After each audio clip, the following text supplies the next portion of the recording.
This is Why Am I a Mets Fan? A podcast hosted by Samantha Croston and Ashley Wenskoski.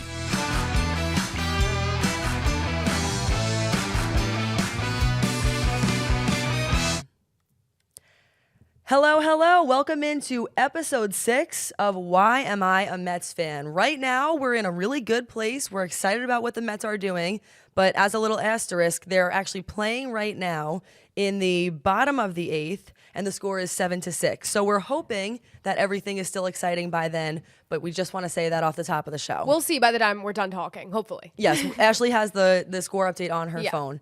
Thank you so much for joining us. Episode 6, we're almost up to 500 subscribers, so really appreciate everyone's support. That's Ashley Wenskoski. I'm Samantha Croston, and this is my dad, Mike Croston, as a part of our Father's Day special. Happy Father's Day. How was the plane ride? He's coming from Long Island, by the way. Flight up, flight down. Oh. You got to appreciate the hustle. No cruising altitude, up, down on that flight. Yep, nope, it's very nice to be here. Thank you very much for having Father's Day special. Appreciate being invited, and did get a little lucky, got bumped up to first class. Ooh. So that's always nice. It's a good I don't know sign. If it was the tie or Yeah. traveling alone on Father's Day. They felt bad for me. But either way, thankfully it was an easy flight, and nice to be here. And the tie is obviously rocking, so I'll let him kind of explain his story, but obviously from Long Island, same as me, and of course we're based in Syracuse. We're sports reporters in Syracuse if you're joining us for the first time. We always ask everybody this question right off the jump. Why are you a Mets fan? Sure. The easiest thing would be, my dad was a Red Sox fan, so it wasn't coming from him, but it was actually my older brother. I think living in Long Island, we traveled to Queens, to Shea Stadium, to just watch baseball. It was always a big thing in the house. And my brother being a Mets fan, I kind of just gravitated towards that. Watching the games, on Channel 9, you kind of wanted to root for somebody. I think because my dad was a Red Sox fan, he did not like the Yankees. And, growing up as a Yankee fan, I don't think was even an option. But I think, loving baseball and being a Met fan, it just kind of worked. So that's probably why I'm a Mets fan at this point. Go ahead. Well, I was just going to say, we asked my dad the same question. You guys are similar in age, I think a year or two apart. On Long Island at that time, would you say most of your friends and the people you went to school with were Yankees fans, Mets fans? What was the split back then? Yeah, I would say predominantly, from what I recall, there would probably be a little more Yankees fans than a Met fan. But believe it or not, I lived in Long Island until 5th grade, and then I actually moved to Pennsylvania. Oh. And I lived there for 4 years. I was probably around like 12, 13 years old, and I moved to Bucks County, Pennsylvania in 1980 when the Phillies, right, your Sean producer is a Phillies fan, that was a great team. They won the World Series. They had players like Steve Carlton, Pete Rose, Larry Boa, Mike Schmidt, monster team, and I'm sitting there being a Met fan, and they're like 24 games out of first place, constantly losing, and the Phillies are just crushing it at that time. So, but once you're in, there was no way I could turn back. That is the story of my whole life because I actually am from Bucks County, Pennsylvania. Oh, so that's really ironic. All right. I didn't know that. Yeah. Wait, what town did you live in? Southampton. Okay. I'm from northern Bucks, All right. outside of Doylestown. All right. So, yeah, but, only lived there for 4 years. Thankfully, Yeah. come back to Long Island, and, I've been there ever since. Back to Mets country. Yes. Okay, so that's honestly sort of a wild coincidence. Weird. Similar stories going on at this table. Now we want to talk about the Mets. We've sort of had Ashley's dad on where the stats were unreal. The history was unmatched. Yeah. And now we want to use Mike here to talk about some of the current things because there's a lot going on. So this is what we have. The Mets won 5 of their last 6, 9 of their last 11. That is if they win today. So their current record with a win today would be 33-37, 4 games under 500, 8-2 in their last 10, and 9 of their last 11. We're not sure whether or not that's going to be the case, but the bottom line is they have been on an absolute tear. There's a couple reasons why that might be happening, but the first thing that I feel like I need to point out is that they are undefeated in the Grimace era. Does anyone have anything to say about that? Because that feels pertinent. I did not know who Grimace was until this recent development with the Mets, but I welcome him. I'm very excited and happy that he is here, and apparently he's a good luck charm that the Mets needed. I didn't know we needed him. The hero we didn't know we needed. Anything that gets you 5 wins, you'll take, I'm without in. a doubt. The tweet of the week for this week is From Alvarez, Met for life. And they say, I love Mets fans because every time we go on a run, they have a silly little reason for it. Rally Pimp, Jorge Lopez, Grimace, etc. So love that. Thank you, Alvarez, Met for life. We'll be posting that on our Twitter. Good time to tell you that you can find us on all platforms, Instagram, Twitter, YouTube. It's all the same handle, @YMetsPod. So again, thanks for joining us. Something I think is interesting to point out, and this is, currently as of right now, the Mets stretches, they were 0-5 to start the season. Then they go on a 12-3 run, then 10-25, and then 10-4 currently because this game isn't done. I feel like that is what being a Mets fan is all about. It's an interesting time that Mike is coming here with us today. I do have good news for you both. It's 9-6. Scored a couple runs. Bottom of the 8th. We're back. We're back. Now what we'll need is Edwin Diaz to close it out. Oh, and we'll be yeah. in good shape. 9-6, he should be coming in. So. Yep. We were getting nervous there for a second, but you know what I mean? The ups and downs of it. Like, this has been a very unique season, and I have to say, I think this is one of the most positive episodes probably that we've had out of all 6. Yeah, I mean, when Edwin Diaz came back, I was watching the game. They put him in a non-save situation. I don't know if you saw the first pitch. It's 5 feet to the left and right into the dirt and goes to the backstop. And I'm thinking this is his first pitch after being out. And Here we go. Lo and behold, he did settle down. I think the short of it right now is that the Mets are one of the hottest teams in baseball recently. 9 of their last 11 if they win today, 5 of their last 6, sweep of the Padres, 2 out of 3 from the Marlins. I mean, we feel good about this team, and we have not been able to say that maybe at all this season. There was like one quick blip in late April, early May, where we were feeling a little bit more positive, but I would have to say this is the most positive stretch the Mets have had. Grimace aside, there are a couple of reasons for that, and the one I want to start with is JD Martinez. Absolutely on fire and truly kind of out of nowhere. Thursday, he hits his first ever walk-off homer to win the series against the Marlins, which is after 14 years and 6,539 plate appearances. That's an amazing stat. I mean, listen, it'll finally happen if you wait long enough, I guess. In his last 7 games, he's hitting .391 with 3 home runs and 11 RBI. And I know that there was a stretch today in Sunday's game, we're recording this on Sunday night, that he had been on base in 10 straight plate appearances. I mean, the guy's on fire, a professional hitter. And what I take out of it is just, I cannot believe the Mets signed him at such a discount, right? $12 million a year. And in March, I mean, JD Martinez was a steal off of the free agent pile. I think that was an excellent pickup, and you really have to tip your hat to the general manager, because for him to, recognize it, if you become a seller, that's somebody you'll absolutely be able to trade for value. Yep. If you keep him, he's going to be a cornerstone, at least for the rest of this season, for sure, because I tell you, when you came back and you're playing the Marlins, you don't need to lose 2 out of 3. That home run could be looked at as a season, changing event, because losing 2 or 3 from the Marlins would have been awful coming out of, a nice win against the Phillies in London. Like, that really was a milestone moment. I feel agree. like everybody felt that way. After they lost that first game against the Marlins, I went back in the second night thinking this again is one of the most important games of the season. Yeah. And it turned out to be true. And exactly as you pointed out, Mike, the momentum switch when he hits that home run, they win the series. Obviously, now they're about to sweep the Padres, hopefully, fingers crossed. I think it was just huge. I mean, I think that JD Martinez is a guy, right? He's a 6-time All-Star. We knew he was good, and we knew he was going to bring a lot of pop to this lineup, but I just think he's been invaluable to this team this year. JD Martinez is a guy I trust when JD Martinez is up to bat, that he is going to get a hit, he's going to drive in a run, something's good's going to happen. And I can't say that for every player on this team. Oh, it's 100% true. And it's not just him. There are a couple things that we've seen this week that we haven't seen in a long time. I want to start with the impact of Alvy.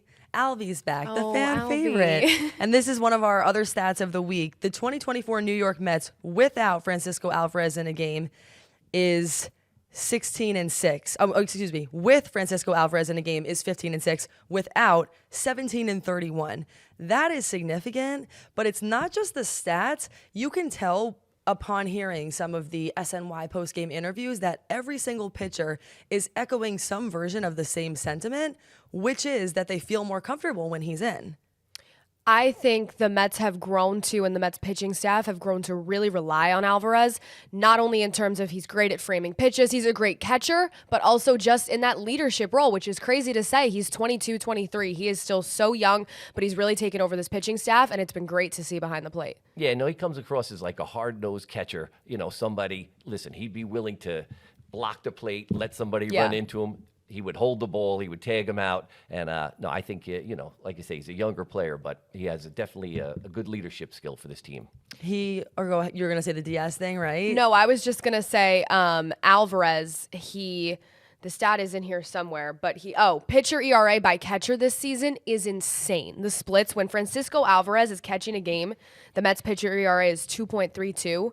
And with all the other cast of characters, Narvaez, Torrens, Tomas Nido, it's 4+, the pitcher's ERA. So whether it's just his guiding light or, again, his framing of pitches, he really helps his pitching staff. Well, and even when you are thinking about, obviously for so long, the question was what's going on with Edwin Diaz, which is our other thing. I hesitate to say Edwin Diaz is back because I feel the second maybe we just shouldn't. Not today. Right? We'll just wait until the game is over. However, obviously he's had a couple of good days. And I think when you think about Alvarez, that's a part of it, right? Was that one, visit to the mound I also thought was important, where you're seeing Alvarez kind of go up to him and people were asking Edwin Diaz after the game, what was he saying to you? And he's just like, you're my guy, you're my pitcher, you're the person who is going to close this game out. I like the fact that beyond the numbers, Alvarez is the kind of person who pitchers feel calm around. Everybody was asking, what's wrong with Edwin Diaz? What is the problem? Is it possible that part of the problem was that he wasn't pitching to Alvarez? I'm not sure, but I think Alvarez was a part of the solution. I really do. No, I think it definitely helps, and I think he got very lucky in that Edwin Diaz, got put into that one game where he did pitch the, non-save situation. I think that settled him down because then the next game he comes into a high-pressure situation, lets up, I believe it was a single, and then he closes the game out. So that's got to certainly make him feel pretty good. I agree, and I think that leads us to where we're going, talking about Edwin Diaz. I think it is so evident that so much of that, I'm not going to sit here and say that Edwin Diaz was not hurt. He told SNY this week that he was, he ramped up quick in spring training, his shoulder was tired, he felt like it was heavy, and that was really the reason for the shoulder impingement on the IL.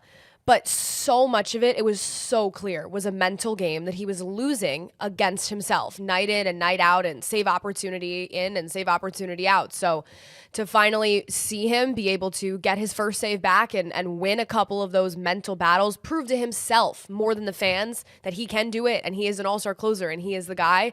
So great this week. Plus, he's throwing 100 miles an hour now, which I think that's a litmus test for him, really relying on his stuff, not worrying about the injury, because this team, you cannot win without a closer. You can't go closer by committee. You need to be able to bring him in and feel that he's going to do his job.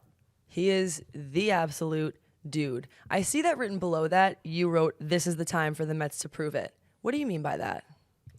Okay, well, a couple things. So we talked about record-wise, right? If they win today, we are now just 4 games under 500, 2 games back from the NL wildcard as of yesterday. Not sure how all the games will shake out today, but a couple games back from the wildcard. SNY this week reported that David Stearns and Steve Cohen are too smart to rip the big league roster to pieces in a few months if the players show this team should be taken seriously. The key part now is for those players to prove that they deserve to be kept together. And I think that's something that we've known this whole time, right?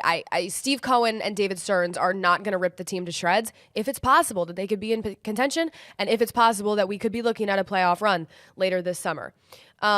The Mets are alive, and they showed that in this stretch. Even the last time we sat down at this table, you said, and we can get into this, but where would you feel comfortable in terms of, July 1st, 4th of July, with them buying, selling, what's that mark for you? They're trying to prove it right now. I mean, 9 of their last 11, they're on a little bit of a run. This is the time, I think, pre-July and pre-All-Star break that these players need to prove that all together and all healthy with an Edwin Diaz, with a Francisco Alvarez, with a, healthy group, that they can be something. Where do you stand on that? No, I mean, I think, if you want to go glass half full, looking at the Mets in a positive light, really all you need, you got hopefully Kodai Senga comes back. Yep. Now you have a number one starter. Right now you're doing it with really not having a number one pitcher. He comes back, I think that'd solidify things for sure. The other person in my mind, let Pete Alonso, let him start hitting some home runs. I think he hit one today. Yep. I think, you know what, if he can get hot, because right now you got JD Martinez and Sterling Marte carrying this team, you need to have some big hitter, one of the core four stepping up for sure. Okay, someone needs to address this fly. There's a bug. Like we will be continuing on, and we will just be continuing on with the episode. But let's not act like we don't see it. Yeah. I think it's a good luck fly. I'm not positive. Yeah, let's Can see we the get a Mets score right now. update? Is Yeah. that maybe what that fly? It came was to tell 11 to us? 6 at last Okay, glance. great. So we're looking good. Now Edwin doesn't even have to come in. So Yeah, there we yeah, go. true. Save Edwin a day. Save him up. Everybody just breathe. It's all good A and it's little all Father's fine. Day special. Yes. Yeah, We'll little take it. Father's Day special. All right. Sean Reed Foley is in for the 9th. Okay. We'll see where that goes. Yeah, we Yeah, will see where right? that goes. Yeah, listen, I mean, I think you have to feel markedly better about this team even than 10 days ago. And like you mentioned, Kodai Senga potentially coming back after the All-Star break around that time. The Mets are in a unique spot right now where they're only getting players back. The Mets are actually retooling as we approach the All-Star break, where a lot of other teams are just now dealing with the injury bug, the Phillies just losing JT Realmuto, stuff like that. As the teams get into the grind of the season is more common, I feel like. The Mets, on the other hand, could be getting their top pitcher back, just got their closer back, just got their catcher back. Get a couple of guys in those lineup to really get hot and start hitting, not named JD Martinez, and we really might be looking at something. A week ago, I was a seller. I wanted to I was frustrated. I'm sick of this. Me too. You know what? On And- the phone, I was like, I remember the last conversation we had. Yeah. And the thing is, you have to be careful because right now, in fairness, you could get value for a lot of these players. Yes. You could trade JD Martinez. You could trade Sterling Marte. You could even go as far as, say, trading Pete Alonso, Luis Severino. You could get back a haul, and that could be changing the franchise for years to come. Or do you stick with it? You hope, to make the playoffs once and see where it goes.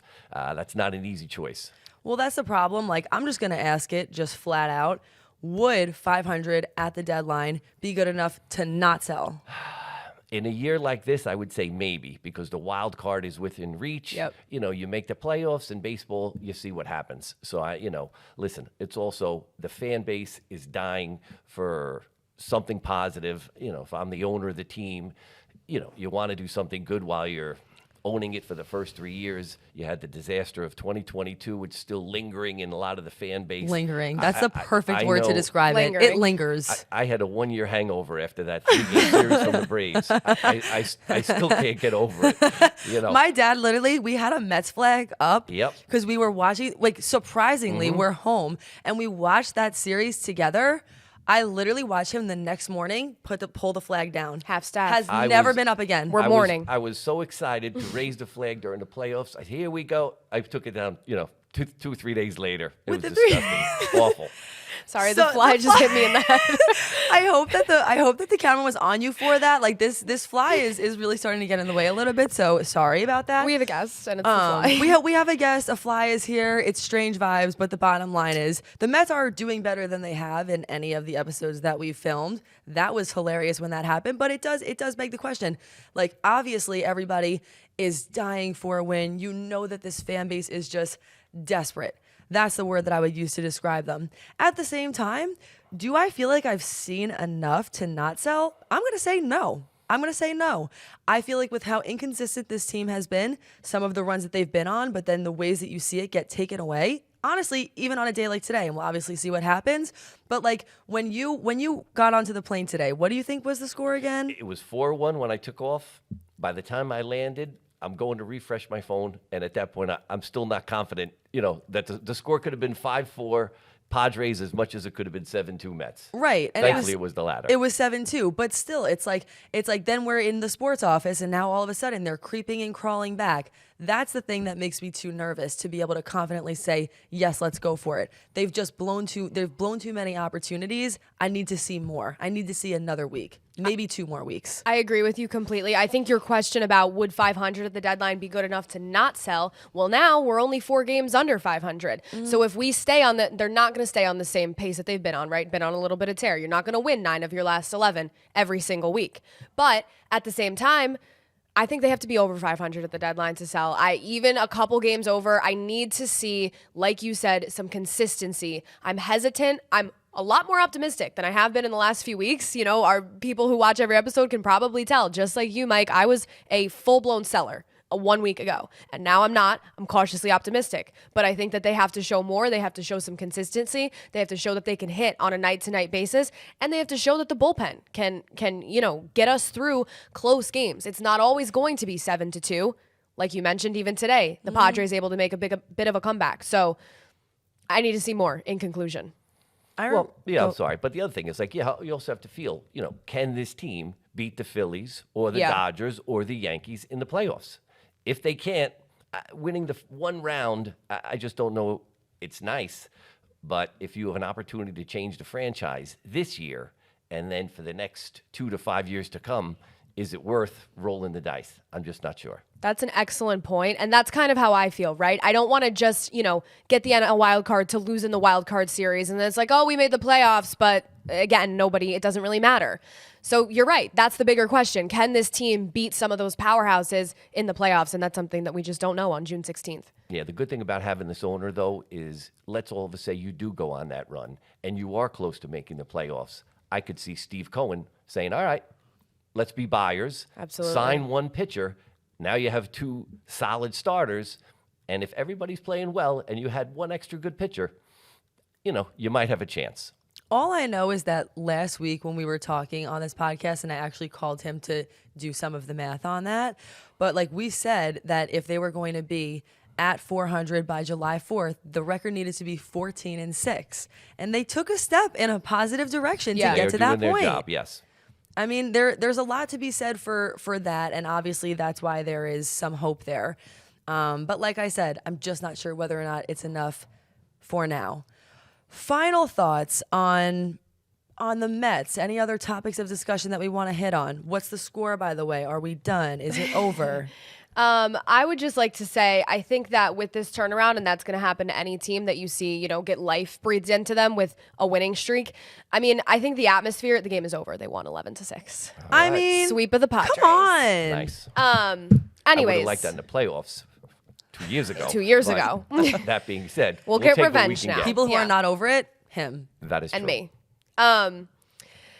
Yeah, I think the culture, we've been talking about the culture a lot on this podcast. We weren't sure if these players gelled together. We weren't sure if, those big 4 in the lineup really, for lack of a better word, cared this year and really wanted to turn this ship around. I think that question has been answered. They did want to turn this ship around. JD Martinez said that the atmosphere in the clubhouse has changed, markedly for the better since that players only meeting that happened a couple weeks ago. The Mets are 11-4 since then with the win today. If you're looking for reasons to be hopeful, they're here. I mean, Francisco Lindor with that great play yesterday, then he's looking at the crowd with the fans in the outfield. Brandon Nimmo diving into those fans and making that catch. And then, I saw something on social media that he then gave them a ball and said, thanks for not making the catch. I thought that was great. So things are looking up. The energy and the momentum around this team is higher, which you're going to get with a win streak. Now the question is, can they keep it up? Yep, you certainly hope so. I mean, I think the teams that they face after this, I think they play then the Texas Rangers, they play the Cubs. Then, of course, you got 2 games against the Yankees at home. But, the schedule leads itself to a possibility that definitely getting to 500 and then moving forward. And I'd also like to say, the manager also, Carlos Mendoza, I'm very comfortable with him right now. I like the fact that, he's not afraid to bench a starter, bench a star for a week, grab someone's attention. If you see the post-game news conferences, he seems to be like a very player-friendly, manager, but not afraid to make tough decisions. So you have to give a little nod to him also. I feel like on a week-by-week basis, we're giving out a couple flowers to the manager, Mendoza. We're giving them out to Steve Cohen. We're happy with the ownership structure right now, too, and the fact that they're willing to make quick decisions. But that being said, yeah, I mean, I think my final thought on the Mets are that player-only meeting changed something. A lot. And we're never going to know exactly what it was that it changed, but I think, and you heard that in some of the post-game press conferences, that they were saying it felt good to be able to get some things off of our chest. Maybe that was anger. Maybe that was holding people accountable. I'm not sure the exact emotions that went on in there, but what I do know is since then, things have really been different. And I think my flowers this week go to Francisco Lindor, because even in the times when, he was down earlier in the season and he was slumping, his attitude, his mindset, his chemistry, like I remember you said that like episode 1, that you felt like he was the person who deserved to be the captain if there was one.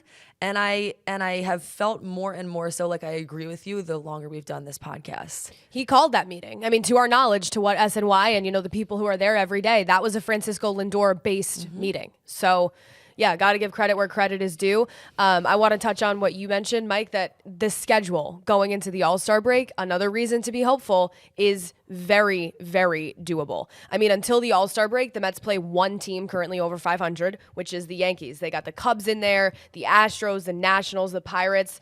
From July 1st to July 18th, the Mets have the easiest stretch they will have all season through the Rockies series. And I mean, then that makes me nervous too, though. It's the easiest stretch. So you go into the deadline on a little bit of a high. Maybe you buy and you shouldn't have. I don't know. It's the too Marlins early. make me nervous. Do they? The Marlins make me nervous. Yes. And I'm also glad that they won at home. I mean, they had an awful home record to at least now win 5. I mean, they were playing, I think 6-7 games below 500 at home. I mean, their road record was basically 500, which isn't too bad.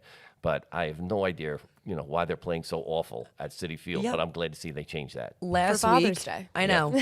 Last week, their home record was 13-22. Makes no sense. Yeah. Terrible. But that's what it was. So I think even just breaking through that is something to feel positive about. Wanted to quickly go to Syracuse Mets and touch on that because Ashley talked to someone special this week. I did. I talked to BRETT BATY down in Syracuse. He's been here rehabbing. He's been, not rehabbing, I should say. They sent him down because he didn't have a spot on the big league roster right now. I mean, he's been tearing the cover off the ball since he's been here. He's hitting .519 through 6-7 games. And it was an interesting discussion. It was about 5 minutes, open to all media, so the other TV stations were there as well. But he answered questions about taking reps at second base. He answered questions about, even where does he fit with the Mark Vientos situation at third base. So it was a really interesting discussion, and that's up on our YouTube page as well if you'd like to go over and check that out. Yes, so that is a separate clip. You can see that. It's literally going to be one video below the one that we are posting now. But really interesting stuff to hear from him, and especially his willingness and openness to be anywhere on the field as long as he has a spot. I appreciated that, his willingness to just say, hey, if they want me at second base right now, that is something I'm open to. To me, he seems like the kind of guy who will do anything to get on the field, and I also have no doubt that that will happen. Yeah, I mean, to his credit, it cannot be easy. You get sent down. Mark Vientos comes in, starts hitting great, and now you're wondering, where's my spot? You were the starter at the beginning of the season. Now you're, back down in Syracuse. It's got to make you, but for him to turn it around and bat over 500, it shows me that, he's got the skills to get things moving forward for sure. I think the second base thing is indicative of exactly what you said. I mean, Mark Vientos is playing well. The Mets know that if BRETT BATY is going to have another chance, which he is with the big team, they need to find a spot for him somewhere. So for him to be willing to take reps at second base, I think is good and a testament to his character as well. I mean, for all the guys been through, he is the, textbook example of a guy that's been up and down. He's had his cup of coffee with the major league club, has improved it, been sent back down. He's been back and forth from that New York to Syracuse pipeline. He was all smiles. I mean, I have nothing to say. He was very happy to talk to the media. He seemed very unbothered. He said that he looks at pressure as kind of a privilege, in a sense, because he said if no one's expecting anything from me, then that's not good either. He likes the pressure, basically, of people expect him to be better than this. At the rate he's hitting, I think he'll get, called back up there, but it's just a matter of where does he fit with Mark Vientos. And I did press Syracuse Mets manager Dick Scott a little bit on that the other night, actually, and he said point blank that the organization still sees BRETT BATY as a third baseman. So do what you will with that info. I was wondering about the future of that position, and I'm still not sure how to feel or what direction it's going in. Yeah, I don't think anybody could at this point. Right? We'll have to just see. But obviously a great clip there, gave us some insight into the way that he's feeling now. And outside of that, Syracuse Mets won 4 out of 6 this week from the Iron Pigs. We say this every week, but if you're in Syracuse or if you want something to be positive about other than the New York Mets, this is a really good team, and it shows you all of the potential that they have here, and we try and have guests on as frequently as we can. Some players to watch. Who's sticking out to you right now for Syracuse Mets? I mean, Luke Ritter's a really interesting case. This is a guy that's 27 years old, not exactly a prospect anymore. Bats in the middle of the lineup, that 4 spot for the Syracuse Mets. He has 16 home runs this year and 50 RBI. Now, I mean, could the Mets use a guy like that? Is he going to hit like that in Queens? I don't know. But I saw some Mets fans kind of asking that question on social media this week. Does Luke Ritter ever get his shot? I don't know. He's hitting well. Yeah, I mean, he could take the spot of, I don't want to throw DJ Stewart, to Yeah. the curb, but, at some point, if you think you have a better alternative as a pinch hitter, nothing wrong with giving it a shot. And that's actually exactly what people were saying. They were like, I don't understand why he's not up, throw DJ down. Like, there is definitely a conversation to be had about that. Outside of that, Acuna is hitting well right now. Blade Tidwell is someone who is adjusting to the promotion, gave up 3 runs in 4 innings Sunday. He has a 5.14 ERA, so there's that. But currently this team is 5 games back in the International League though they are in first place. They are in first place in the International League East, chasing Omaha for that first half title. So odd situation there. Yeah, something I'd like to explain, because it's something that actually just changed in the minor leagues. Last year was the first year they implemented it. It's very confusing. It took me a little while to go through and figure out. They got rid of all the divisions, so essentially the divisions are still listed online, International League East, West, whatever, but it doesn't actually matter anymore. So they actually have a first half title winner. So the Syracuse Mets are chasing Omaha, currently 5 games back right now. Omaha won't lose a game, so I don't know if they'll be able to make up that ground. They have like a week left to do it. But Omaha, the first half title winner, then hosts the second half title winner in the sort of, I'm not exactly sure what they call it, but championship series at the end of the year. So Syracuse Mets, we're playing to host that. I know we'd love to see some of those games in Syracuse. That would be so fun at the end of the year. Fortunately, they have some ground to make up now, but that's where they're at. It's so odd though. Like, it's really so odd. It is a strange situation. And did you ever find out, or because I know in our station even we're reporting on that this week, trying to understand it. Like, what's the point of doing it that way, where you have a winner in the first half? Like, if you win that, then what is your motivation, or how does that change things for the second half of the season? Yeah, that's interesting, right? Because you already won. You already get to host the series. So, yeah, I don't know. But it is interesting how they basically narrowed down the whole minor league playoff structure. So now it's just 2 teams. It's not like you can crack into it. Obviously, there's no wild cards or anything like that in the minor leagues. But it'll be interesting. I mean, they're a very good team. They just won 4 out of 6 from the Iron Pigs. They win a lot. And they have a lot of guys who I think are major league talent or major league ready in some sense. And I think that's a testament to really where Steve Cohen has taken the development in this organization. I'll also say, it's also very nice that in the big leagues, they do have the wild card. Because Yes. if not, we're sitting, way behind the Phillies. We wouldn't be having any 3 of them conversation now. whatsoever. Yeah. So, This podcast would be tanking. yes. Final thoughts, anyone, on anything to get off your chest? The Mets have the best week, essentially, that we've had since we began this podcast. Beyond that, what do you got? I feel good. I mean, the last one stat here I wanted to point out about Vientos, which kind of feeds into the Beatty-Vientos debate. Vientos has the 5th best. It's called WRC plus is the stat. It's like a very in-depth baseball stat in the National League since he got recalled on May 15th. But I think that stat is interesting. It takes into account runs created and adjusts it for external factors. So like the ballpark they're playing in, the dimensions, the opposing pitcher ERA. The league average is 100. His is currently 170. So Mark Vientos, in some stat form, has been a top 5 player in the NL since he came back, which is a little crazy. Yeah, no, I think I'm looking forward to the second half. I'll be curious to see where it goes, but I would say from a glass half full, I think that we could have a good second half, and, glad to be a Mets fan. And I know you ask always, why am I a Mets fan? As a Father's Day special, I have brought this. Wait, we need to hold it up to that. Is that I am sure that day had something to do with it. Oh, that's little Sam. You're so Can cute. you see it, Ben? Can you? Okay. Oh, you're so Where did cute. you even find this? I had to go deep in the well for that one, my friend, but that's what fathers do. Oh, I literally can't believe that. That's so insane. We all have this story. Really cute. We do all have the story. And you know And what? the hat's worn backwards. Let the record reflect. Yep. For the record, that was a Sam Croston special. Oh. Is the hat being worn backwards? But I will say, even today, Syracuse Mets, shout out to that entire organization, man. They have the kids running the bases. Like that's what how you baseball. groom it. Absolutely. That's what baseball is It's all all about. about. Can you actually also hand me that hat behind me? I also want to show that as my final thought. I think this is also really cool. Also, just want to say a quick shout out to Jason Smorrell. He The has best. really is just a great guy with the Syracuse Mets organization, and he actually just gave us these hats. He's the GM. He's the GM. These are the City Connect hats. Obviously, you can see all the details, but not even really as much as there is. They have details going on inside the hat as well. So thank you to him just for, Thank again, you so provide much. that entire organization for providing us with some of the free stuff and whatnot. But outside of that, happy Father's Day. Thank you I very am much. really so happy Glad that you to be came here.